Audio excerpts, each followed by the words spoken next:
Start है ना। ठीक है ठीक है। हाँ वहाँ को तो ठीक है। Okay. Hello students, good morning all of you. Sunny mathematics class 10th online में आपका स्वागत है। आज हम लोग केमिस्ट्री में चैप्टर 3 का अध्ययन करेंगे। ओके। और जैसा कि आपको मालूम है कि ये जो हम अपना वीडियो आज बना रहे हैं आपको यूट्यूब चैनल पर डालकर आपको ग्रुप पर डाल दिया जाएगा। आप लोग क्या कीजिएगा, जो यूट्यूब मेरा चैनल है उसको सब्सक्राइब कर लीजिएगा, लाइक कर दीजिएगा और हो सके तो शेयर भी कर दीजिएगा। और सभी बच्चे शांतिपूर्वक ध्यान लगाकर और मन लगाकर पढ़ाई करेंगे। ओके। तो स्टार्ट कर रहे हैं आज आपका क्लास 10th। ध्यान दीजिएगा, सुनिए। देखिए, आज क्लास 10th में सब्जेक्ट की बात करें तो आज केमिस्ट्री पढ़ाया जाएगा। केमिस्ट्री का मतलब रसायन विज्ञान, रसायन शास्त्र। चैप्टर 3 आप लोग अध्ययन करेंगे और चैप्टर 3 का नाम है धातु एवं अधातु, metals and non metals. Okay. आज इसके बारे में हम लोग विस्तृत अध्ययन करने जा रहे हैं। तो सभी विद्यार्थीगण अपने सामने कॉपी और कलम निकाल कर बैठेंगे और जब मैं बोलूंगा राइट डाउन तो लिखना शुरू कर दीजिएगा। लेकिन पहले समझिए, बिकॉज कि साइंस कोई रटने वाला सब्जेक्ट नहीं है, साइंस समझने वाला सब्जेक्ट है। साइंस अपने आप में एक प्रख्यात सब्जेक्ट है। ओके। तो लेट्स स्टार्ट। सुनिए, ध्यान दीजिएगा ऑल ऑफ यू। देखिए, जैसा कि आपको मालूम है हम सभी लोग पदार्थों से घिरे हुए रहते हैं। ओके। हम सभी लोग विभिन्न प्रकार के पदार्थों से घिरे हुए हैं। दैनिक जीवन में इन आवर डेली लाइफ, सुबह उठने से लेकर रात के सोने तक हम लोग विभिन्न प्रकार के पदार्थ को देखा करते हैं। और जैसा कि आपको मालूम है, आपके मन में अभी ये प्रश्न उठ रहा होगा कि ये पदार्थ क्या है। तो आपको मालूम होना चाहिए, कोई भी वस्तु जिसमें द्रव्यमान हो, जिसमें आयतन हो और जो अवरोध उत्पन्न करे उसे हम पदार्थ कहते हैं। ओके। जैसे अब मान लिया जाए, अब हम कहेंगे देखिए हम पदार्थ हैं कि नहीं, तो हम हैं, बिकॉज मेरे में द्रव्यमान है, कुछ ना कुछ तो द्रव्यमान होगा, 60 किलो 70 किलो। ठीक है, तो ये मेरा द्रव्यमान हुआ। किसी वस्तु द्वारा अधिकृत स्थान उसका आयतन कहलाता है। अब मान लो स्टूडेंट, हम इतना जगह झेक रहे हैं। ओके। तो ये मेरा आयतन हो गया, मेरा वॉल्यूम हो गया। और किसी वस्तु को एक स्थान से दूसरे स्थान तक ले जाने में जो बल लगाना पड़ता है उसे अवरोध कहा जाता है। तो देखिए, मुझ में ये तीनों गुण मौजूद है, तो हम कह सकते हैं कि हम एक पदार्थ हैं। तो देखिए स्टूडेंट, हम लोग दैनिक जीवन में कई प्रकार के पदार्थ को देखा करते हैं। ओके। चलिए अब इसके आगे बढ़ेंगे। देखिए, पदार्थों को भौतिक गुणों के आधार पर मुख्यतः 3 भागों में बांटा जाता है। ध्यान से सुनिएगा। ओके। पदार्थ को भौतिक गुणों के आधार पर मुख्यतः 3 भागों में बांटा गया है, ठोस, द्रव और gas, solid, liquid and gas. और पदार्थों की ये तीनों अवस्था से आप लोग परिचित हैं। मानव शरीर में यानी हमारे शरीर में पदार्थों की तीनों अवस्था मौजूद हैं। हड्डियां और दांत ठोस रूप में हैं, ब्लड द्रव रूप में है और जो हम सांस लेते हैं वो गैसीय रूप में है। तो हम कह सकते हैं कि मानव शरीर में पदार्थों की तीनों अवस्था मौजूद होती है। ओके। तो देखिए स्टूडेंट, मैंने अभी क्या समझाया आपको, ध्यान दीजिएगा कि पदार्थ को भौतिक गुणों के आधार पर, फिजिकल प्रॉपर्टीज के आधार पर मुख्यतः 3 भागों में बांटते हैं। फर्स्ट वन इज ठोस, यानी कि आपका हो गया सॉलिड। सेकेंड वन इज द्रव, यानी कि आपका हो गया लिक्विड। And last guess. चलिए, तो बच्चे लोग, आप लोग ये ध्यान दीजिए, ये जो पदार्थों का वर्गीकरण किया गया है मुख्यतः 3 भागों में, ठोस, द्रव और गैस, ये भौतिक गुण पर है। किस आधार पर है? तो ये आपका भौतिक गुण के आधार पर किया गया है, फिजिकल प्रॉपर्टीज के आधार पर। बट अब आगे सुनिए, देखिए जो पदार्थ होते हैं इनको रासायनिक गुण के आधार पर हम 3 भागों में डिवाइड करते हैं। देखिएगा, देखिए पदार्थ को रासायनिक गुणों के आधार पर मुख्यतः 3 भागों में बांटा जाता है। सबसे पहला आता है आपका तत्व, मीन्स एलिमेंट्स। देखिए मैं लिख देता हूं। सेकेंड वन इज कंपाउंड, यानी कि आपका हो गया यौगिक, यानी कि आपका कंपाउंड। एंड लास्ट हो गया आपका मिश्रण, यानी कि मिक्सचर। ओके, और ये पदार्थ को जो हम बांटे हैं वो किस गुण पर है? तो ये है आपका रासायनिक गुण पर। तो बच्चे लोग तो बढ़िया से सुनिएगा, कॉन्सेप्ट के साथ पढ़िए।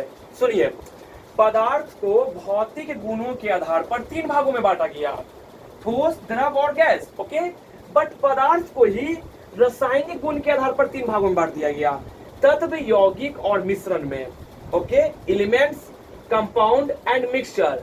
और जैसा कि आपको मालूम है, मैंने आपको क्लास 9th में इन सबों के बारे में डिटेल से आपका अध्ययन मैंने आपको कराया है। ओके, तत्व क्या है? तो तत्व वह शुद्ध पदार्थ है जिसे किसी भी भौतिक या रासायनिक विधि द्वारा हम अलग नहीं कर सकते हैं, वो हुआ हमारा तत्व। For example hydrogen, carbon, chlorine, sulphur, ये जितने भी सिंगल नेम्स होते हैं ना, वो तत्व हुए हैं। यौगिक क्या हुआ? कंपाउंड। तो जब 2 तत्व आपस में मिलकर, यानी जब हम 2 तत्वों को एक निश्चित अनुपात में मिला देते हैं तो वो बन जाता है यौगिक। यौगिक की पहचान है कि इसमें 2 एलिमेंट्स रहेंगे। और एक आता है मिश्रण, जिसको हम इंग्लिश में कहते हैं मिक्सचर।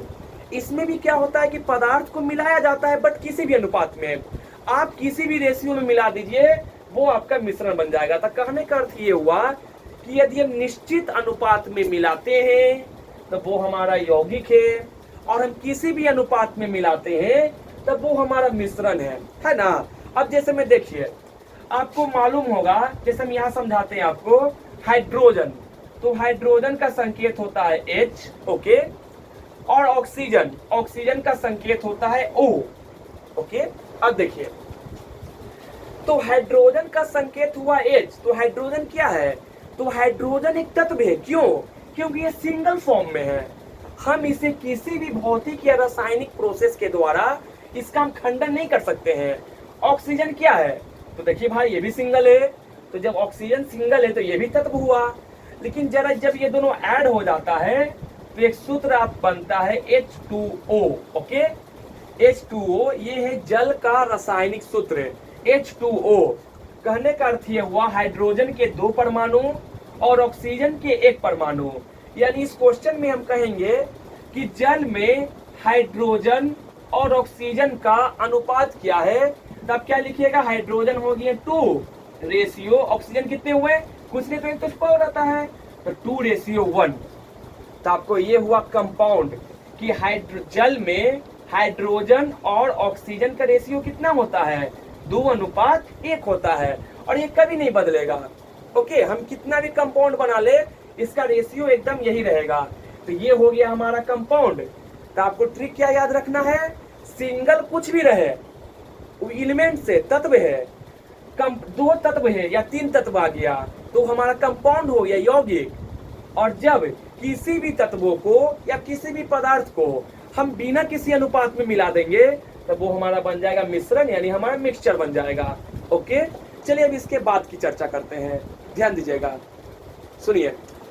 इसके बाद क्या है, आप लोग एकदम ध्यान से सुनिएगा। तो आपने क्या देखा कि पदार्थ को रासायनिक गुणों के आधार पर हम 3 भागों में बांट दिए हैं। जो सिंगल है, स्वतंत्र है, वो तत्व रहेगा। जो डबल है वो यौगिक है, कंपाउंड रहेगा। और जो किसी को हम किसी भी मिक्सचर में मिला दिए, किसी भी रेशियो में मिला दिए, तो वो हमारा मिक्सचर रहेगा, मिश्रण। और नाम में है मिक्सचर, मिक्सचर का मतलब होता है दैनिक जीवन में दालमोट।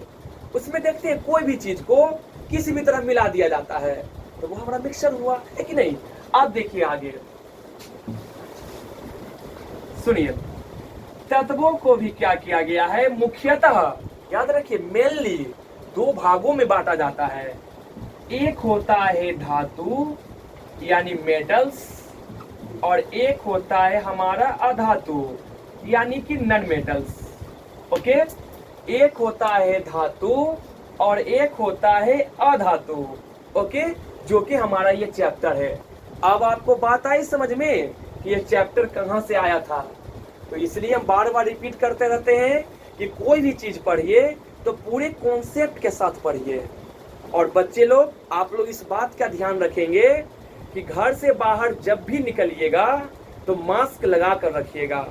हम मानते हैं, विशेषज्ञों का कहना है कि कोरोना का दूसरा पीक जा चुका है, फिर भी हमें सावधानी बरतनी है। हमेशा मास्क लगाए रखिए, ओके, और सबके सेहत का ध्यान रखिए। और घर पर सेल्फ स्टडी जितना हो सके उतना ज़्यादा कीजिए, बिकॉज इस बार आप लोगों को क्लास 10th का मैट्रिक बोर्ड का एग्जाम देना है, ठीक है ना। तो घर पर जितना हो सके सेल्फ स्टडी करते रहिए। एक बात ध्यान रखिए, कहावत भी है ना जी, आपने सुना होगा, APJ अब्दुल कलाम ने क्या कहा था कि हम अपना भविष्य नहीं बदल सकते हैं, लेकिन हम अपनी आदतें बदल सकते हैं। और यकीन मानिए ये आदतें हमारा भविष्य बदल देंगी। तो बच्चे लोग, आप लोग भी क्या कीजिए, नियमित रूप से पढ़ाई कीजिए। जरूरी नहीं है कि 6 घंटा पढ़ा जाए। एक दिन जोश में आकर 6 घंटा पढ़ लिए और अगला दिन कुछ नहीं, कोई प्रोग्रेस नहीं होगा उससे। किसी भी टॉपर का स्टेटमेंट सुनिएगा तो उसमें कॉमन होती है नियमित। आप 3 घंटा ही स्टडी करो, बट नियमित स्टडी करो, और यकीन मानिए आपका बहुत ज्यादा विकास होगा। ओके, तो सभी बच्चे घर पर मन लगाकर सेल्फ स्टडी कीजिए। और किसी तरह का कोई प्रॉब्लम हो, ओके, तो मेरे व्हाट्सएप नंबर पर चैट कीजिए या मुझे कॉल कीजिए, नो प्रॉब्लम, ठीक है। चलिए अब आगे सुनिएगा, ठीक है। देखिए, तो देखिए हम लोग कहां पर थे जी, तो सुनिए, तत्वों को मुख्यतः 2 भागों में बांटा जाता है, एक धातु और एक अधातु, जो कि हमारा खुद चैप्टर है। अब देखिए ये धातु और अधातु क्या है, आपको ये मालूम होना चाहिए कि धातु और अधातु के बीच में एक उपधातु भी होती है। उपधातु का चर्चा हम अगले क्लास में कर देंगे, पहले मेन फोकस करते हैं क्या है। तो धातु क्या है, अधातु क्या है, वो सुनिएगा आप। बच्चे लोग ध्यान देकर सुनिए। दैनिक जीवन में, इन आवर डेली लाइफ, धातुओं का हमारे जीवन में विशेष योगदान है। धातुओं का हमारे जीवन में एक महत्वपूर्ण स्थान होता है। हम अपने दैनिक जीवन में विभिन्न प्रकार के धातुओं का इस्तेमाल करते हैं।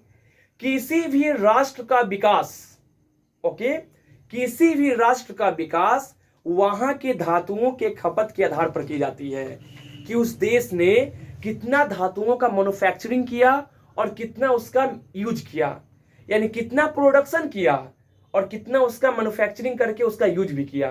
ओके, तो हम ये कह सकते हैं किसी भी राष्ट्र के विकास के लिए, ठीक है, धातुओं का होना अति आवश्यक है। और जैसा कि आपको मालूम है, हमारा देश भारत काफी विशाल है, क्षेत्रफल की दृष्टि से 7वां स्थान और जनसंख्या की दृष्टि से वर्तमान में दूसरा स्थान पर काबिज है। भारत एक संप्रभुत्व वाला देश है। इसका अर्थ ये हुआ कि भारत अपने निजी फैसले खुद ले सकता है। भारत एक स्वतंत्र देश है, ओके। और जैसा कि आपको मालूम है कि भारत का एक और नाम है इंडिया। देखिए, भारत के मुख्यतः आप लोग को 4 नाम सुनाई देते होंगे, भारत, इंडिया, हिंदुस्तान और आर्यवर्त। बट आपको मालूम होनी चाहिए कि भारत के संविधान में भारत का मात्र 2 नाम मिलता है, एक है इंडिया और एक है भारत, बस। ओके, और जैसा कि India, INDIA, independent nations declared in August, यानी एक ऐसा देश जिसे अगस्त में स्वतंत्रता मिली हो। ओके, खैर सुनिए, तो किसी भी देश की संपन्नता, उसका जीडीपी, उसकी ग्रोथ रेट सब डिपेंड करता है किस पर? तो धातुओं की खपत पर, धातुओं के मैन्युफैक्चरिंग पर, उसके यूज पर। तो हम कह सकते हैं कि हमारे दैनिक जीवन में धातुओं का विशेष स्थान है। इसके बाद देखिए कहता क्या है, आगे सुनिएगा। देखिए जब हमारे पास तत्वों की संख्या कम थी तब हमें उनके गुणों का अंतर करने में कोई दिक्कत नहीं था, ओके। लेकिन जैसे जैसे समय बढ़ता गया वैसे वैसे तत्वों की संख्या भी बढ़ते गया और इसमें मुख्यतः दो प्रकार के अंतर आने लगे। तब जाकर तत्वों को मुख्यतः दो भागों में बांट दिया गया, एक धातु और एक अधातु, एक metals and one non metals. ठीक है, इसके बाद ध्यान दीजिएगा। देखिए जैसे आप लोग समझते होंगे लोहा, तांबा, सोना, चांदी, ये सब जो है, लेड हो गया, सोडियम है, पोटेशियम है, मैग्नीशियम है, मरकरी हो गया, प्लैटिनम हो गया, ये सभी प्रमुख धातुएं हैं। और अधातुओं में याद रखिएगा मुख्यतः गैस आएगी। जितना भी गैस है ना, एकदम ट्रिक बना के याद रखिए, जितना भी गैस है सब अधातु है। Carbon, nitrogen, hydrogen, sulphur, chlorine, ये सब अधातुएं हैं, ओके। और जैसा कि आपको मालूम है जो केमिस्ट्री का स्पाइनल कॉर्ड है यानी रसायन विज्ञान का रीढ़, वो होता है तत्वों का संकेत और यौगिकों का सूत्र। तो मैंने आपसे पिछली बार भी कहा था कि हमेशा संकेत और सूत्र एकदम याद रखिएगा। जैसे पोटेशियम है तो पोटेशियम तत्व हुआ। अब भाई जब पोटेशियम तत्व है तो तत्व में भी दो भाग, धातु है क्या धातु है? तो पोटेशियम एक धातु है और पोटेशियम का संकेत होता है के, ओके, कैपिटल अक्षर के, क्योंकि इसका लैटिन नाम होता है कैलियम, इसलिए पोटेशियम का संकेत रखा गया के। उसी प्रकार देखिए लोहा, लोहा का तो नाम सुने होंगे और हम अपने दैनिक जीवन में लोहे से बनी हुई वस्तुओं का काफी इस्तेमाल भी करते हैं। तो लोहा को हम लोग आयरन भी कहते हैं, उसका इंग्लिश नेम है। और लोहा का संकेत होता है Fe, ओके, फेरस, इसका लैटिन नाम फेरस, उसके नाम पर इसका रखा गया है। तो आप लोगों को संकेत एकदम मेमोराइज रखना है। जिस प्रकार इंग्लिश अल्फाबेट में C फॉर कैट, कैट मतलब बिल्ली, तो केमिस्ट्री की लैंग्वेज में C for carbon, N for nitrogen, O for oxygen, okay. ये सब आपको हमेशा मेमोराइज रखनी है, इस बात का आपको ध्यान रखना है, ठीक है। आगे सुनिएगा। तो आपने क्या देखा, मेन धातुओं का नाम याद रखिएगा, लोहा, तांबा, सोना, चांदी, सोडियम, पोटेशियम, मैग्नीशियम इत्यादि, ये सभी धातुएं हुआ। और मैंने क्या ट्रिक दिया, जितना भी गैस है सब अधातु है। Carbon, nitrogen, oxygen, chlorine, sulphur इत्यादि, वे सभी हमारा क्या हुआ, अधातु है। तो धातु और अधातु का नेमिंग आपने जान लिया। तो अब जब भी हम इसकी चर्चा करेंगे धातु के बारे में, तो आपको दिमाग में वो चीज आ जाना चाहिए कि हम धातु के बारे में क्या बता रहे हैं। इसके बाद देखिए आगे कहता क्या है टॉपिक में, कि तत्वों में सबसे ज्यादा उपयोगी धातु होता है। तत्वों में सबसे ज्यादा उपयोगी क्या होता है, तो धातु होता है। हालांकि अधातुओं का भी यूज है बट उतना ज्यादा नहीं, ठीक है ना। तो तत्वों में सबसे ज्यादा यूज किसका होता है जी, तो धातु का यानी मेटल्स का, ठीक है ना। दैनिक जीवन में जो हम जितने भी वस्तुओं का उपयोग करते हैं उसमें अधिकांश धातुएं ही होती हैं, ठीक है ना। आज देश जितना तरक्की कर रहा है, कोई भी देश तरक्की कर रहा है, अपने अपने जीडीपी में लगातार सुधार ला रहा है, तो क्यों, अपने इंडस्ट्री की वजह से, अपने यहाँ मैन्युफैक्चरिंग को बढ़ावा देकर, निर्माण कार्य को बढ़ावा देकर, ओके। और जैसा कि आपको मालूम है, देखिए जैसे लोहा हो गया, तो जो लोहा का उपयोग है वो पुल बनाने में, रेलवे के कोच बनाने में, इसके अलावा बांध बनाने में या रेल की पटरियों बनाने में इस्तेमाल होता है। लेकिन कुछ कुछ तत्व ऐसे हैं, कुछ कुछ धातुएं ऐसे हैं, जैसे में देखिए टाइटेनियम, क्रोमियम, मैग्नीज, जर्मेनियम, ये सभी का जो उपयोग होता है, ठीक है, अंतरिक्ष विज्ञान के क्षेत्र में किया जाता है। इसके अलावा विभिन्न प्रकार के हथियार को बनाने में भी इसका इस्तेमाल किया जाता है। इसलिए इन सारे तत्वों को सामरिक तत्व भी कहा जाता है। कहने का अर्थ ये हुआ, ये सभी तत्व किसी न किसी देश के विकास में सहायक होते हैं। तो ओवरऑल हम ये कह सकते हैं कि तत्व का होना किसी भी राष्ट्र के विकास के लिए अत्यंत आवश्यक है, बहुत जरूरी है, वरना उसके राष्ट्र के विकास में रुकावट आ सकती है, उसे दूसरे देशों पर निर्भर रहना पड़ सकता है। और भारत इस मामले में खुशकिस्मत है, ठीक है, भारत इस मामले में खुशकिस्मत है कि हमारे पास पर्याप्त संसाधन मौजूद हैं। ओके, अब जैसा मैंने एक वर्ड बोला, संसाधन क्या है, तो आपको जैसा कि आपको मालूम होगा, आपने ज्योग्राफी में पढ़ा होगा, पहला चैप्टर ही ज्योग्राफी है, पहला चैप्टर जो है ज्योग्राफी का वो संसाधन ही है। ओके, संसाधन क्या है जी, एकदम आराम से, मानवीय आवश्यकताओं की पूर्ति करने वाली प्रत्येक वस्तु संसाधन कहलाती है। ओके, मानवीय आवश्यकताओं की पूर्ति करने वाली प्रत्येक वस्तु क्या कहलाती है, संसाधन कहलाती है। यानी कि मान लिया जाए हमें लिखने के लिए इस मार्कर की आवश्यकता है, तो ये मार्कर मेरे लिए संसाधन हुआ। यदि कपड़ा सीने के लिए सुई चाहिए तो सुई हमारे लिए संसाधन हुआ। किसी को मारने के लिए हमको स्टिक चाहिए तो स्टिक मेरे लिए संसाधन हुआ। आपको बस्ता लाने के लिए बैग चाहिए तो बैग आपके लिए संसाधन हुआ। और मानव भी खुद एक संसाधन है, क्योंकि मानव क्या करता है, संसाधन का निर्माण भी करता है और संसाधन का यूज भी करता है। कहने का अर्थ ये हुआ कि आपकी आवश्यकता मैं पूरा करता हूँ और मेरी आवश्यकताएं आप लोग पूरी करते हैं, तो हम सब लोग एक दूसरे के संसाधन हैं। तो संसाधन का मेनली मतलब ये होता है, मानवीय आवश्यकताओं की पूर्ति करने वाली प्रत्येक वस्तु संसाधन कहलाती है। सुई से लेकर तलवार तक एवरीथिंग सब संसाधन है। ओके, खैर हम यहाँ पर रहते हैं, आगे सुनिएगा। तो आपने देख लिया ओके कि पदार्थ को रासायनिक गुणों के आधार पर मुख्यतः 3 भागों में बांटा गया, तत्व, यौगिक और मिश्रण, और तत्वों को भी मुख्यतः 2 भागों में बांटा गया है, धातु और अधातु में। तो सबसे पहले हम लोग पढ़ेंगे धातुओं के बारे में। ओके, तो हम शुरू करने जा रहे हैं धातुओं के भौतिक गुण। ध्यान दीजिएगा, फिजिकल प्रॉपर्टीज ऑफ मेटल्स, धातुओं के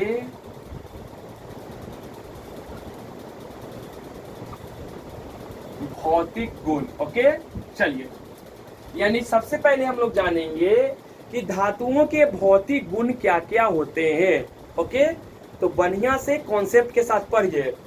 सबसे पहले तो ये आपको मालूम होगा कि सभी धातुओं में, ठीक है ना, अधिकांश धातुओं में एक विशेष प्रकार की चमक पाई जाती है, जिसे क्या कहते हैं, धातुई चमक या धात्विक चमक। ओके, तो सभी धातुओं में एक विशेष प्रकार की चमक पाई जाती है, जिसे हम लोग कहते हैं धातुई चमक।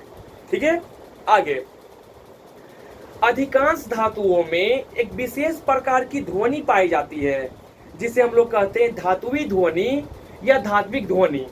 जैसे कहने का अर्थ हुआ, जब हम घंटी बजाते हैं या कोई सिक्का जब गिरता है तो छन खन की आवाज तुरंत आती है, यानी उसमें एक विशेष प्रकार की ध्वनि पाई जाती है, जिसके कारण हमें वो साउंड सुनाई देता है। ओके, इसके अलावा एक गुण का आपको मालूम, जैसे हम देखिए बिहार बोर्ड के मैट्रिक एग्जाम में ये पूछा हुआ क्वेश्चन है कि धातुओं के भौतिक गुणों को लिखें, तो आप लोग सुन लीजिए, यदि 2 नंबर में आएगा तो कम से कम 2 या 3 पॉइंट लिख दीजिएगा जब लिखवाएंगे तब, और यदि दीर्घ में आ गया 5 नंबर में तो आपको 5 पॉइंट या 6 पॉइंट बढ़िया से लिखना पड़ेगा कि धातुओं के निम्नलिखित भौतिक गुण हैं।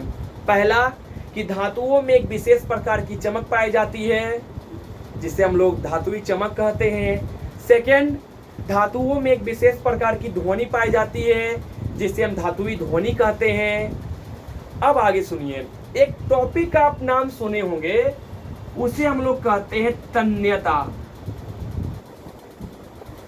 अच्छा टॉपिक है, इस टॉपिक से ऑब्जेक्टिव भी पूछे जाएंगे एग्जाम में।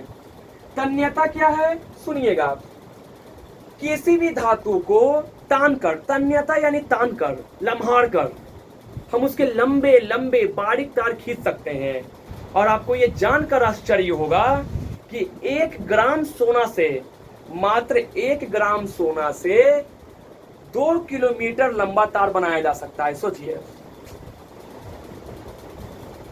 मात्र 1 ग्राम सोना है कि नहीं 2 किलोमीटर लंबा तार बना सकता है। सोचिए, तो इससे आप अंदाजा लगा सकते हैं कि धातुओं में तन्यता का गुण कितना ज्यादा है कि 1 ग्राम सोना से ही वो 2 किलोमीटर लंबा तार बनाया जा सकता है। इसी प्रकार ठीक है ना, चांदी में भी तो याद रखिएगा, सोना और चांदी सबसे ज्यादा तन्य धातुएं हैं। क्वेश्चन आया हुआ है एग्जाम में, पूछा है कि सर्वाधिक तन्य धातु कौन है, यानी जो सबसे ज्यादा लम्हड़ सकती है, उसको तान सकते हैं। तो सोना और चांदी सबसे ज्यादा तन्य धातु हैं। ओके, और जब पूछेगा कि 1 ग्राम सोना से कितने किलोमीटर का लंबा तार बना सकते हैं, तो आपको आंसर करना है लगभग 2 किलोमीटर का हम लंबा तार बना सकते हैं। Okay, 1 minute.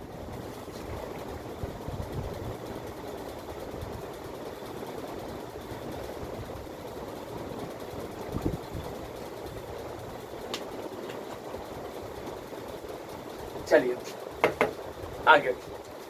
तो आपने क्या देखा कि 1 ग्राम सोना से लगभग 2 किलोमीटर लंबा तार बनाया जा सकता है। ये धातुओं की तन्यता के गुण को प्रदर्शित कर रहा है कि नहीं है। इसके अलावा देखिए, धातुओं में जो तन्यता का गुण पाया जाता है, इसके कारण और भी बहुत सारी चीजें होती हैं। मिठाइयों पर आप लोग एल्यूमिनियम का या चांदी का एक पतला पत्तल पहले देखा करते होंगे, वो इसी गुण के कारण बनाए जाते हैं। इसी के बाद एक गुण आता है, वो भी बहुत इंपॉर्टेंट है, आघात वर्धनीयता का। आघात वर्धनीयता का, सुनिए, आघात वर्धनीयता क्या होती है। देखिए, नाम में आंसर है आघात। आघात का मतलब होता है प्रहार करना, वार करना। वर्ध, वर्ध का मतलब होता है वृद्धि, फैलना। अन्यता यानी उसकी नियत, यानी आघात वर्धनीयता का मतलब हुआ कि किसी भी धातु को हथौड़ा से पीट पीट कर उसके लंबे लंबे चादर बनाए जा सकते हैं। तो धातुओं में पाए जाने वाले इस गुण को हम लोग कहते हैं आघात वर्धनीयता। और धातुओं में पाए जाने वाले इसी गुण के कारण धातुओं से लंबे लंबे चादरें बनाई जाती है, लंबे लंबे सीट बनाए जाते हैं, जिसका उपयोग हम लोग दैनिक जीवन में किया करते हैं। तो ये सभी धातुओं के क्या है, भौतिक गुण है, फिजिकल प्रॉपर्टीज है। ओके, आगे सुनिएगा। धातुओं के जो द्रवनांक और क्वथनांक होते हैं, ये काफी उच्च होते हैं। और जैसा कि आपको मालूम है, ये द्रवनांक और क्वथनांक क्या है, तो क्वथनांक का मतलब होता है कि जिस न्यूनतम ताप पर कोई पदार्थ उबलना शुरू करता है, खौलना शुरू करता है, तो उसी तापमान को हम लोग कहते हैं क्वथनांक। जैसे जल, तो जल का क्वथनांक होता है 100 डिग्री सेल्सियस। इसका मतलब क्या हुआ कि जल 100 डिग्री सेल्सियस पर आकर खौलना शुरू कर देगी, है कि नहीं है। इसी अलावा बहुत सारे द्रव होते हैं, ईथर, ईथर का क्वथनांक होता है 24 डिग्री सेल्सियस। ओके, तो विभिन्न द्रवों का क्वथनांक अलग अलग होता है। तो हम बात यहाँ करें धातुओं का। अब धातुओं का क्वथनांक कैसे ज्यादा हुआ, तो लोहा, आपको जानकर आश्चर्य होगा, लोहा का क्वथनांक होता है 2750 डिग्री सेल्सियस। सोचिए, लोहा का क्वथनांक कितना है, 2750 डिग्री सेल्सियस है। और इसका द्रवनांक भी काफी ज्यादा है। द्रवनांक क्या हुआ, देखिए नाम में क्या बोला, द्रवनांक, यानी जब कोई ठोस पदार्थ द्रव में पिघलना शुरू कर दे तो उसे हम लोग कहते हैं द्रवनांक। जैसे कहने का अर्थ ये हुआ बर्फ, तो बर्फ का द्रवनांक होता है 0 डिग्री सेल्सियस। कहने का अर्थ ये हुआ, ठीक है, कि यदि बर्फ को हम 0 डिग्री सेल्सियस तापमान दे तो ये पिघलना शुरू कर देगी। ठीक है, तो हम कह सकते हैं कि धातुओं का द्रवनांक और क्वथनांक काफी उच्च होता है। इसके अलावा देखिए, धातुएं ऊष्मा और विद्युत का सुचालक होती है। जो धातुएं होती हैं, ऊष्मा और विद्युत का सुचालक के मतलब ऊष्मा और विद्युत इससे आर पार हो सकता है। जैसे हम देखिएगा, मान लीजिए कढ़ाई है लोहा का, अब लोहा उसका जो तल, जो सतह होता है ना कढ़ाई का, गर्म तो केवल कढ़ाई का तल होगा, लेकिन आप उसका हैंडल छुइएगा तो वो भी धिपल रहेगा। का है इसका रीजन है, क्योंकि धातुएं ऊष्मा का क्या है, सुचालक है, वो ऊष्मा को अपने से होकर जाने देती है। अब भाई कभी देखते हैं टोका फंसाने जाते थे तो लकड़ी का डंडा लेकर जाते थे। अब भाई आप लेकर जाइएगा लोहा वाला डंडा टोका फंसावेला, और गलती से तलवा में सट जाइएगा तो समझ रहे ना क्या हो जाइएगा। तो इसलिए जब भी टोका फंसाने जाता है या बिजली संबंधित कोई भी काम होता है तो वो कुचालक पदार्थ का यूज करता है, जिससे विद्युत धारा आर पार न हो, जैसे लकड़ी हो गया, प्लास्टिक हो गया, रबर हो गया, वगैरह वगैरह। ओके, तो आपको याद रखना है कि जो धातुएं होती हैं उष्मा और विद्युत का सुचालक है, यानी उष्मा और विद्युत इससे आराम से आर पार हो सकती है। और याद रखिएगा बोर्ड एग्जाम्स में काफी बार ये पूछा हुआ क्वेश्चन है, आप क्वेश्चन बैंक उठाकर देख सकते हैं, विद्युत का सर्वोत्तम चालक कौन है? तो याद रखिएगा विद्युत का सर्वोत्तम चालक होता है चांदी। इस क्वेश्चन को द मेमोराइज कर लीजिए, चांदी इसका संकेत होता है एजी अर्जेंटम, लैटिन नाम है अर्जेंटम एजी, और सोना का होता है एयू ऑरम, ठीक है ना। तो याद रखिएगा विद्युत का सर्वोत्तम चालक कौन है? तो विद्युत का सर्वोत्तम चालक है चांदी, यानी इसका संकेत क्या हुआ? एजी हुआ। ओके, तो याद रखिएगा। और सबसे कम चालकता लेड की होती है, और लेड का संकेत आपको मालूम होगा, लेड को प्लम्बम होता है पीबी, इसको हम लोग सीसा भी कहते हैं, है कि नहीं है? तो आपका यहाँ से देखिए दो ऑब्जेक्टिव क्रिएट हो गया। फर्स्ट वन इज विद्युत का सर्वोत्तम चालक कौन है जी? तो चांदी है, और चांदी का संकेत क्या हुआ? एजी। संकेत हमेशा याद रखिएगा, हो सकता है ऑप्शन में नाम ना देकर संकेत दे देता है। अब विद्युत का सबसे कम चालकता किसमें है, यानी कौन सबसे कम चालक है? तो लेड है, यानी हमारा पीबी है। आई बात समझ में? तो याद रखिएगा विद्युत का सर्वोत्तम चालक है चांदी, और सबसे कम चालकता है लेड का। ओके, अब आगे सुनिएगा। इसके बाद देखिए हम लोग क्या पढ़ा रहे हैं, सुनिएगा ध्यान से। देखिए इसके बाद हम लोग बात करेंगे कुछ समय के लिए इलेक्ट्रॉनिक विन्यास के बारे में, इलेक्ट्रॉनिक कॉन्फ़िगरेशन के बारे में, है ना। तब बच्चे लोग एकदम ध्यान देकर सुनिएगा। धातुओं में ये गुण है कि धातुओं के बाहरी कक्षा में या तो एक इलेक्ट्रॉन रहेगा, या तो दो इलेक्ट्रॉन रहेगा, या तो तीन इलेक्ट्रॉन रहेगा। ये धातुओं की एक पहचान है। ये पहचान हम किससे करेंगे? इलेक्ट्रॉनिक विन्यास के आधार पर। और जैसा कि मैंने आपको इलेक्ट्रॉनिक विन्यास निकालना भी सिखाया था और अप्लाई करना भी सिखाया था, तो थोड़ा सा देख लीजिए पहले। जैसे मान लिया जाए, ऑल ऑफ यू ध्यान दीजिए, सोडियम है, तो आपको मालूम है कि सोडियम का संकेत होता है Na, ठीक है, नाइट्रियम नाम होता है। और सोडियम की परमाणु संख्या होती है 11, है ना। सोडियम की परमाणु संख्या कितनी होती है? 11। अब सोडियम का हम इलेक्ट्रॉनिक विन्यास लिखेंगे, तो आपको मालूम है इलेक्ट्रॉनिक विन्यास लिखने का एक नियम होता है, और जो हम नियम से भी हम लिखते हैं सेल मेथड, ठीक है ना, वो नील्स बोर की देन है। जैसे हम देखिए इसका एक नियम होता है, जैसे इसमें कक्षा चलता है KLMN, इसी प्रकार एक कक्षा चलती है, और नियम होता है 2, 8, 18, 32, ठीक है ना। यानी कक्षा K में 2 इलेक्ट्रॉन आ सकता है, ठीक है। इसमें मैक्सिमम कितने आ सकते हैं? 2, ठीक है। L में कितने आ सकते हैं? मैक्सिमम 8, और M में 18। चलिए हम 3 तक लेकर चलते हैं ना। तो देखिए आप लोग तो बढ़िया सीखिएगा। कक्षा K जो है वो 2 इलेक्ट्रॉन बैठा सकता है, L जो है 8 इलेक्ट्रॉन बैठा सकता है मैक्सिमम, उससे कम रहे कोई दिक्कत नहीं है। IM जो है 18 इलेक्ट्रॉन बैठा सकता है। अब देखिए कैसे ये डिस्ट्रीब्यूट होगा। अब मान लिया जाए एगो सोडियम एगो आदमी है, उसके पास 11 गो बच्चा है, 11 गो बच्चा को उसको रूम में फिट करना है। तो 11 गो बच्चा के लेकर सबसे पहले कहाँ आएगा? K में आएगा। तो K क्या कहेगा कि देखो भाई हम 2 गो बच्चा के बैठा सकते हैं। कहेगा ठीक है भाई बैठा लीजिए। तो 2 गो बैठा लिया, है ना। अब 11 में से 2 गो बच्चा बैठ गया, K गो बच्चा 9 गो। अब 9 गो लेकर किसके पास जाएगा? L के पास। तो कहेगा भाई हम 8 ही गो के बैठा सकते हैं। कहेगा बैठा ना लीजिए, ऐसे भी बहुत प्रॉब्लम है, चलो भाई बैठा लो 8 गो। अब बच गया क्या? 8 है 2 10, एगो बच्चा बच न गया, तो जाएगा M के पास। तो M कहेगा भाई मेरे पास तो 18 गो सीट खाली है, और तेरे पास तो एक ही बच्चा है, लाओ बैठा लो। तो ये हो गया इलेक्ट्रॉनिक कॉन्फ़िगरेशन सोडियम का 2, 8, 1। कहने का मतलब हुआ सोडियम के K कक्षा में 2 इलेक्ट्रॉन, L कक्षा में 8 इलेक्ट्रॉन, और सबसे बाहरी कक्षा में M इलेक्ट्रॉन। और आपको कॉन्सेप्ट मालूम होना चाहिए, किसी भी परमाणु के सबसे बाहरी कक्षा में मौजूद इलेक्ट्रॉन को हम लोग संयोजी इलेक्ट्रॉन कहते हैं। यानी सोडियम के संयोजी इलेक्ट्रॉन की संख्या कितनी होगी? 1 होगी। हालांकि इस पर अभी विस्तार में चर्चा होगी, क्योंकि बहुत अच्छा कॉन्सेप्ट है, आज पूछा हुआ क्वेश्चन है ऑब्जेक्टिव में। कि सोडियम के संयोजी इलेक्ट्रॉन की संख्या कितनी है, एक। काहे? क्योंकि किसी भी परमाणु के बाहरी कक्षा में मौजूद इलेक्ट्रॉन को हम लोग संयोजी इलेक्ट्रॉन कहते हैं। आगे सुनिएगा, अब बात करते हैं मैग्नीशियम का, ठीक है। तब मैग्नीशियम की परमाणु संख्या होती है 12। तो ये भी वैसे ही करेगा, है कि नहीं है? 2 को ले जाएगा तो 2 को बैठ गया, ठीक है। 2 को बैठा था, 2 को बैठा लिया, बच गया 10 गो, तो 8 गो ही बैठा लेगा। 8 2 10 हो गया, तो 2 गो ही बैठा लेगा। यानी मैग्नीशियम का, ठीक है ना, बाहरी कक्षा में कितने इलेक्ट्रॉन, 2 इलेक्ट्रॉन। यानी मैग्नीशियम के संयोजी इलेक्ट्रॉन की संख्या कितनी होती है, 2 होती है, ठीक है ना।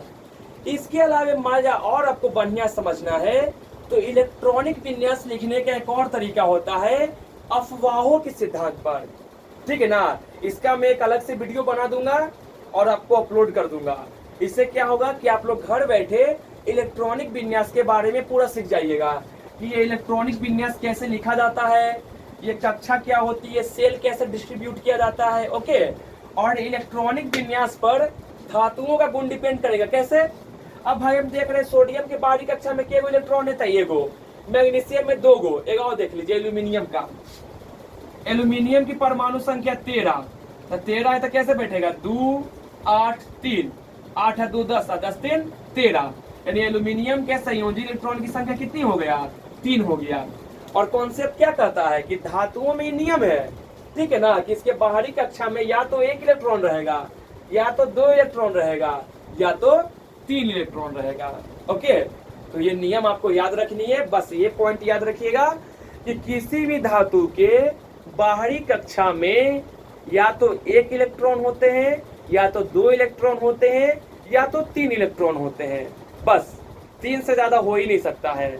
इसके बाद साझा होता है, बॉन्डिंग होता है, जो मैं आपको चैप्टर 4 में पढ़ाऊंगा कार्बनिक यौगिकों का नामकरण में, है ना। जैसे मान लिया जाए, आप कहिएगा ना कि सर, जैसे एक मिनट,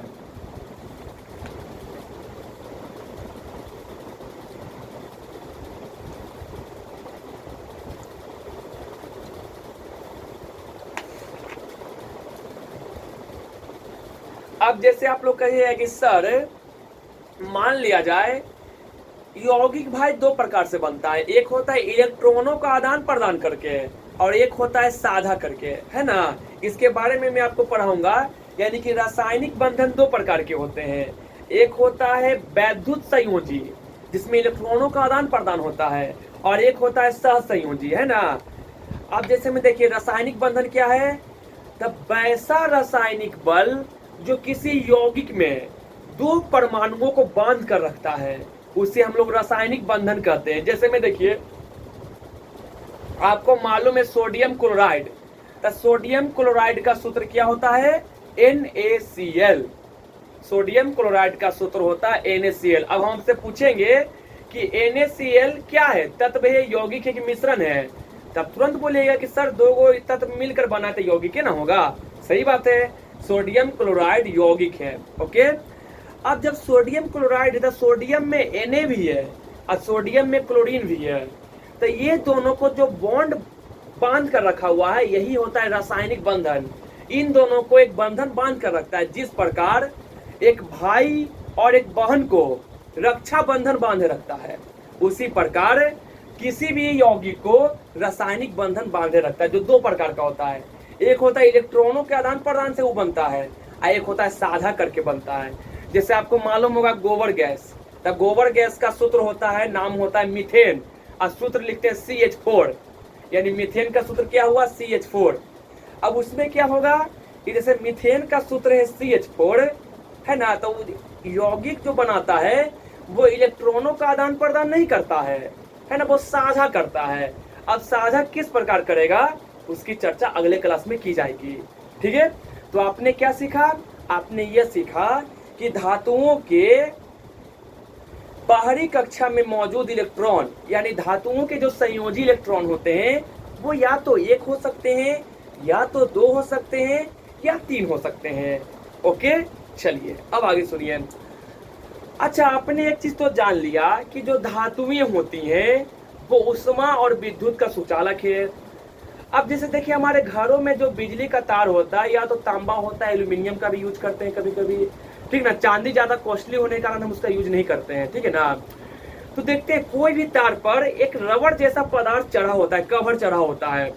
उस कवर को हम लोग कहते हैं पीवीसी। याद रखिएगा, उस कवर का क्या नाम है जी? तो उस कवर का नाम है पीवीसी।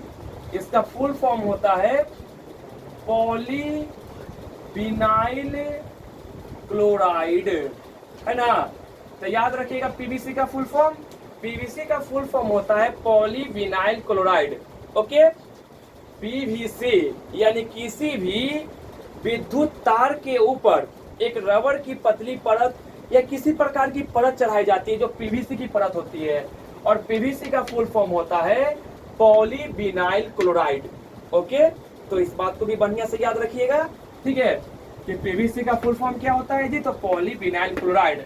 और ये तार के ऊपर इसलिए चढ़ाया जाता है ताकि जब उस तार के संपर्क में कोई व्यक्ति आ जाए, ठीक है, तो कोई दुर्घटना ना हो। तो याद रखिएगा किसी भी तार के ऊपर जो परत चढ़ाई जाती है वो पीवीसी की परत ही होती है।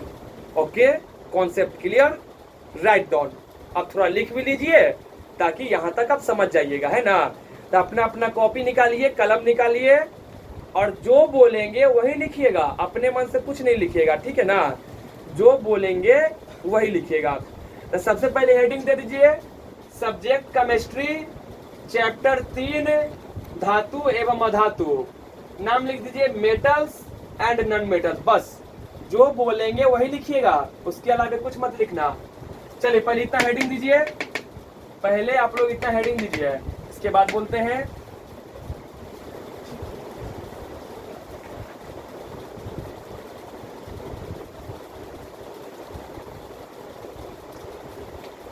चलिए स्टार्ट करते हैं, ठीक है ना।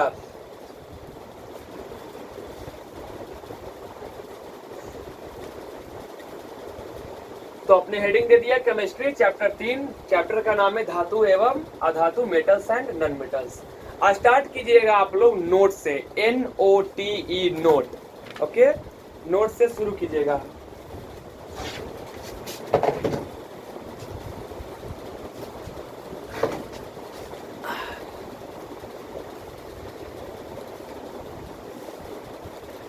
नोट में लिखिएगा, सबसे पहले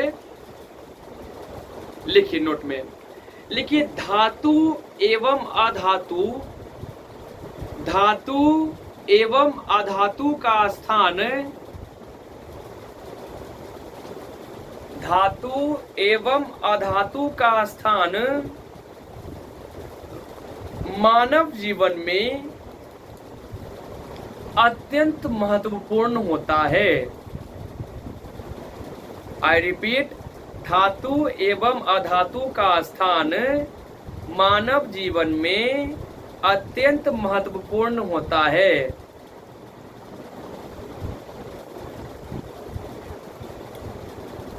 अब स्टार दीजिएगा, स्टार में लिखिएगा, लिखिए बढ़िया से, स्टार में लिखिएगा, लिखिए पदार्थ को रासायनिक गुणों के आधार पर मुख्यतः 3 भागों में बांटा गया है। पदार्थ को रासायनिक गुणों के आधार पर मुख्यतः 3 भागों में बांटा गया है।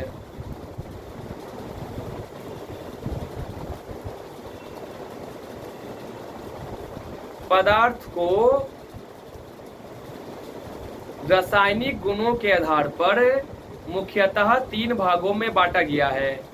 और आप जानते हैं क्या कीजिए, उसके नीचे ये देखिए हम एक डायग्राम बनाए हुए हैं ना, पदार्थ, और इसको 3 भाग में बांट दिए ना। और उसके बाद भी देखिएगा तत्व को भी हम 2 भाग में बांट दिए, धातु अधातु में। ये जो डायग्राम बना हुआ है ना बोर्ड पर, इस साइड वाला, इसको राइट डाउन कर लीजिए। ये जो बोर्ड पर हम डायग्राम बनाए हुए इस साइड वाला, इसको यहाँ तक आप लोग बढ़िया से राइट डाउन कर लीजिए।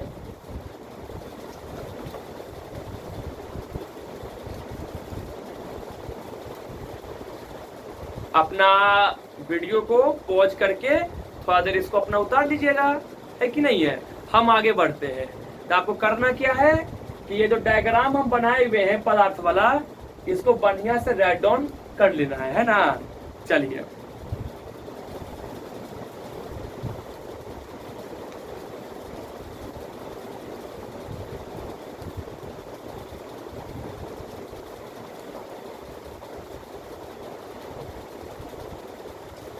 नोट लिखिएगा, आगे बढ़िए और नोट लिखिए। नोट में लिखिएगा, लिखिए कुछ धातुओं का उपयोग, कुछ धातुओं का उपयोग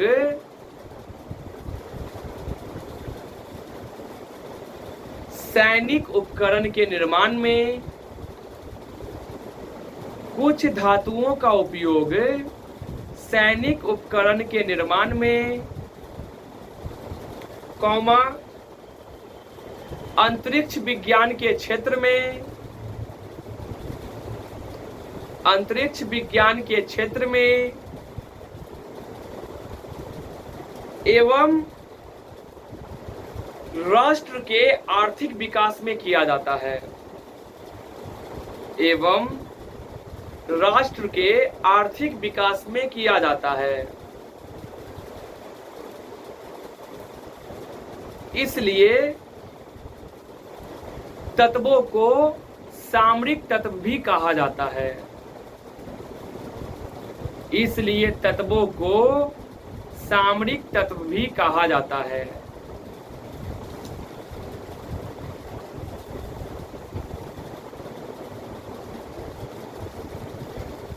इसलिए तत्वों को सामरिक तत्व भी कहा जाता है।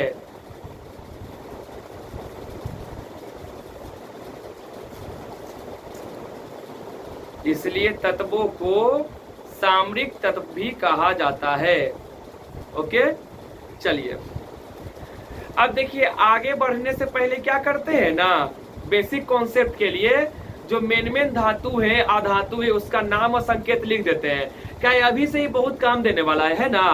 तो आप लोग स्टार में लिखिएगा, कुछ प्रमुख धातु एवं उनके संकेत। एक कॉलम बनाइए, कुछ प्रमुख धातु एवं उनके संकेत।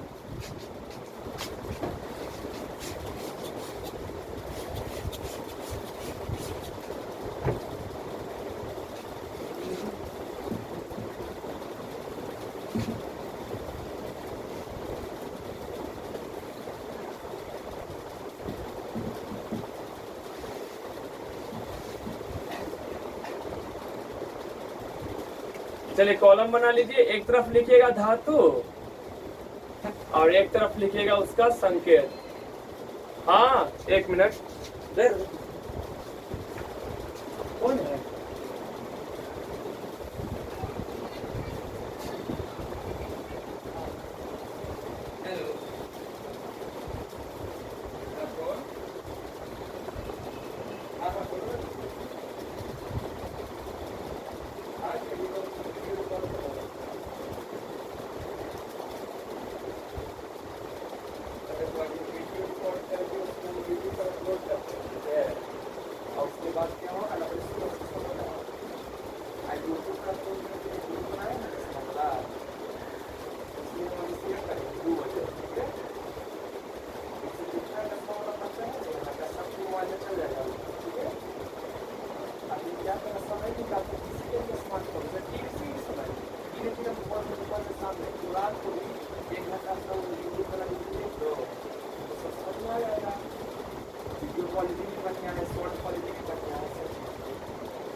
अच्छा, एक व्हाट्सएप नंबर है। हेलो, करीब तुम्हारा व्हाट्सएप नंबर है।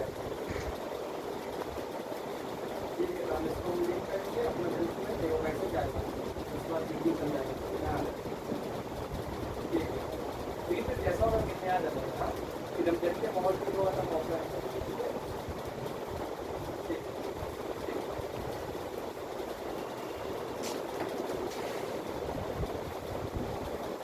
एक स्टूडेंट का कॉल था इसलिए बस। हाँ, तो आपने क्या देखा, एक तरफ धातु दीजिए, एक तरफ संकेत दीजिए, और मेन धातु इसी का नाम लिखवाएंगे, है ना। चलिए बनाते जाइए कॉलम। ठीक है, तो एक हो गया आपका आयरन, आयरन यानी कि लोहा, संकेत हो गया Fe। ठीक है,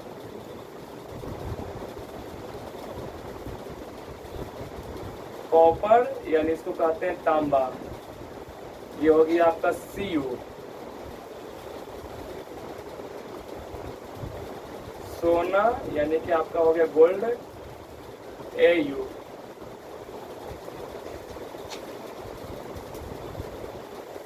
चांदी यानी कि आपका हो गया सिल्वर, इसका संकेत हो गया AG। लोहा हो गया, तांबा हो गया, सोना, चांदी। सोडियम का तो मालूम होगा Na।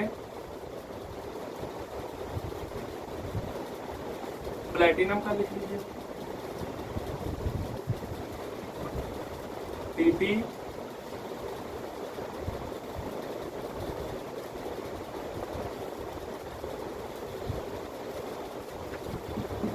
पारा का लिख लीजिए Hg।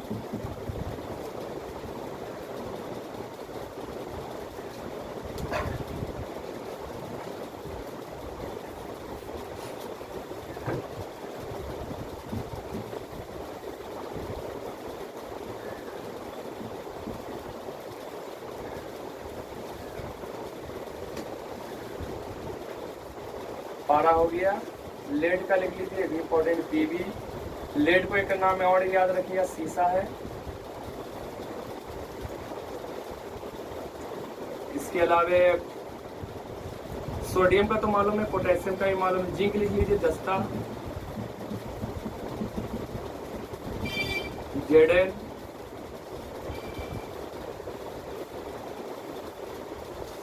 मैग्नीशियम का भी मालूम होगा, Mg।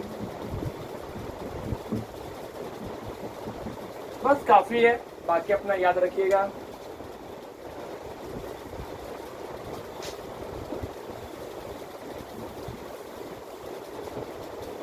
देख लीजिए, ये प्रमुख धातुएं हुई है कि नहीं, इसका आपको एकदम मेमोराइज रखना ही रखना है। और अगला स्टार में इसी तरह बना लीजिएगा, कुछ प्रमुख अधातु एवं संकेत, यानी कि एक तरफ अधातु और एक तरफ उसका संकेत। एक तरफ दे दीजिए धातु और एक तरफ उसका लिख दीजिएगा संकेत। तो जितना भी गैस है सब अधातु है ना, जैसे कार्बन, तो कार्बन का संकेत C हो गया। नाइट्रोजन का N हो गया।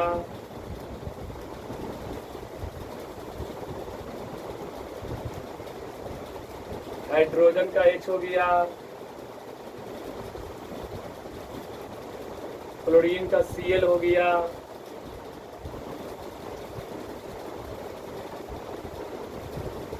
ऑक्सीजन का O हो गया।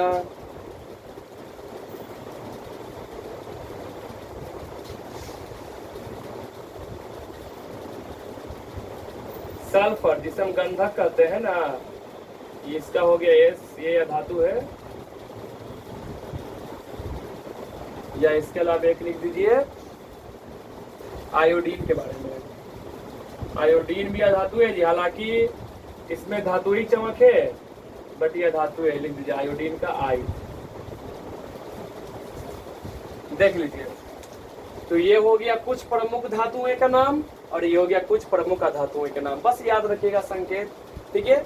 अब एक स्टार दीजिएगा, लिखिएगा स्टार में, लिखिए धातुओं के भौतिक गुण निम्नलिखित हैं। धातुओं के भौतिक गुण निम्नलिखित हैं।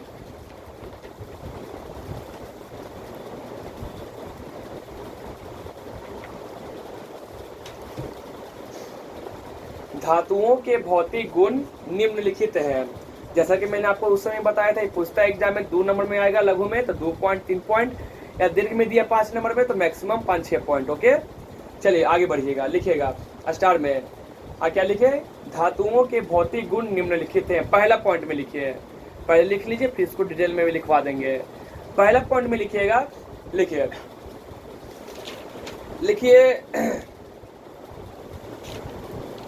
कि धातुओं में एक विशेष प्रकार की चमक पाई जाती है।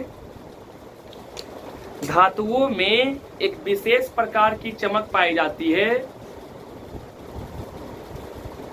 जिसे धातुई चमक कहते हैं। धातुओं में एक विशेष प्रकार की चमक पाई जाती है जिसे धातुई चमक कहते हैं। सेकंड पॉइंट में लिखिएगा, धातुओं में एक विशेष प्रकार की ध्वनि पाई जाती है। धातुओं में एक विशेष प्रकार की ध्वनि पाई जाती है जिसे धातुई ध्वनि कहते हैं।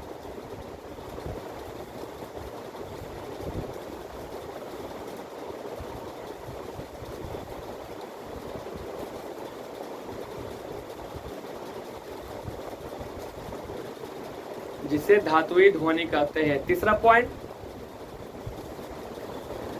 धातुएं ऊष्मा और विद्युत का सुचालक है। धातुएं ऊष्मा और विद्युत का सुचालक होती हैं, ऐसे लिखिए। धातुएं ऊष्मा और विद्युत का सुचालक होती हैं। धातुएं ऊष्मा और विद्युत का सुचालक होती हैं। वो हम अलग से नोट करके सब लिखवा दिया करेंगे। अब बात हो गया या कुछ भी और भी, ठीक है, अभी जो स्टार्ट चल रहा है चलने दीजिए। अगला पॉइंट लिखिएगा।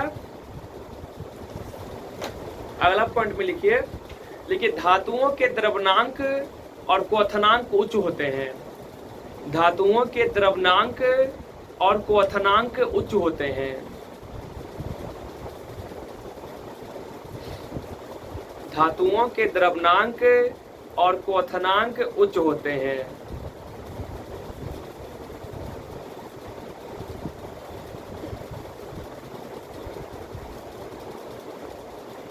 अगला पॉइंट में लिखिएगा, धातुओं में तन्यता का गुण पाया जाता है। धातुओं में तन्यता का गुण पाया जाता है।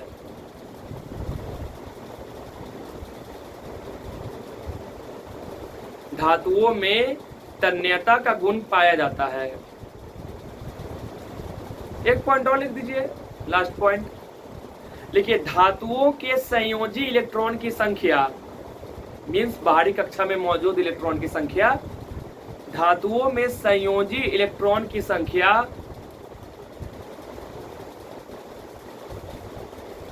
1, 2 या 3 हो सकती है। धातुओं में संयोजी इलेक्ट्रॉन की संख्या 1, 2 या 3 हो सकती है। धातुओं में संयोजी इलेक्ट्रॉन की संख्या 1, 2 या 3 हो सकती है। बाकी जो नोट वाला पॉइंट है वो अगले क्लास में आपको समझाया जाएगा और पढ़ाया जाएगा। ओके, आज का क्लास यहीं तक। राइट टाइम कल ऑनलाइन फिर मिलेंगे। ओके, धन्यवाद।